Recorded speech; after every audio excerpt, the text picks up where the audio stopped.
Sakshi, this rate cut and the lower borrowing cost in this particular case, can we say that this is good news for the people who have borrowed or who are going to borrow? Absolutely. Boost for borrowers at large. Of course, like you said, your EMIs, your monthly EMIs are set to get cheaper. So a boost for borrowers, and RBI Governor Sanjay Malhotra's debut policy, first policy announcement as it were. We have seen the key lending rate being cut by 25 basis points for the first time in nearly 5 years. Now, of course, it was a policy with many firsts. We will take our viewers through those details, but the key highlights as far as growth and inflation are concerned. Now, FY26 growth has been projected at 6.7%. And inflation pressures, in particular food inflation pressures, are set to ease, is what the RBI governor said. He said food inflation pressures should ease going forward. So forward-looking as well as acknowledging the fact that, look, we're living in times where globally we are seeing quite a lot of uncertainty, in particular as far as trade policies are concerned, financial markets are concerned, and also a policy of many firsts, with the key lending rate being cut for the first time in nearly 5 years, and an exclusive bank.in domain being announced, which will be implemented from April, which will help identify really financial fraud, as it were, because this will be exclusive to the banking websites then. So a policy of many firsts, and I've got Sanchita Mukherjee, senior business economist, joining me to decode the policy announcement. Sanchita, clearly a policy with crucial announcements tackling, of course, rate cut to boost consumption, as well as to tackle financial fraud then. Yes, absolutely, Sakshi.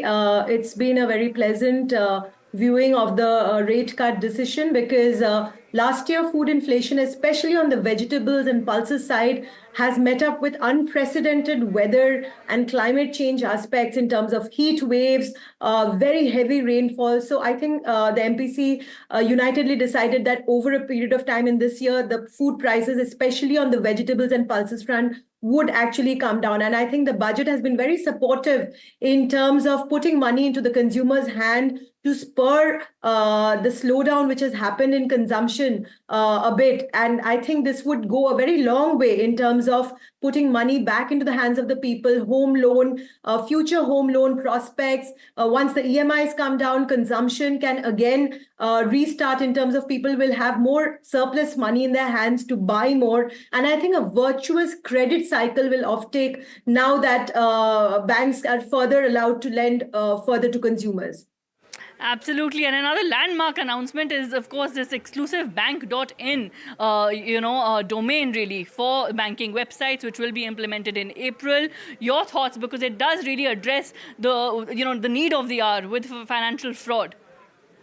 Oh, absolutely. I think RBI has been very proactive on this in terms of monitoring unsecured lending, financial frauds, digitizations of bank. India is at an inflection point with respect to possibly decadal high growth in digitization, which actually opens us to a lot of cyber frauds. But I think RBI has been very, very proactive on this front. If you were to see, even as a country in today's date, we still get close to $129.1 billion of US remittances coming into our capital markets, into the economy, one of the largest recipients the world over.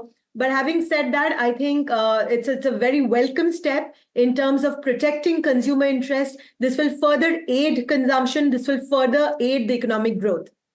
Right. Lastly, Sanjita, of course, the RBI governor also acknowledging the fact that, look, we're living in times where we are seeing a lot of volatility as far as global financial markets are concerned. We are also living in times where we've seen a lot of trade uncertainty globally. So your thoughts on how this should pan out in the near term and in the long term? Absolutely. We are in a situation in which the trade war has already started, with the president-elect of United States of America, Trump, declaring trade wars against Mexico, China, Canada. India overall should not ideally be affected, but then we are not insulated. We are also very integrated into the global supply chain and the global economics. So I think it's a very welcome move, because I think internally we have to make ourselves very strong with respect to consumption, both on the urban and rural front, as well as keeping the inflation in check, as well as spurring capex. Now, the government has been doing a heavy lifting in terms of public spending on infrastructure, giving impetus to Make in India, PLI, all of that. I think private capex would follow, private investments by corporate India would follow once the demand comes as a strong support of the Indian economic growth.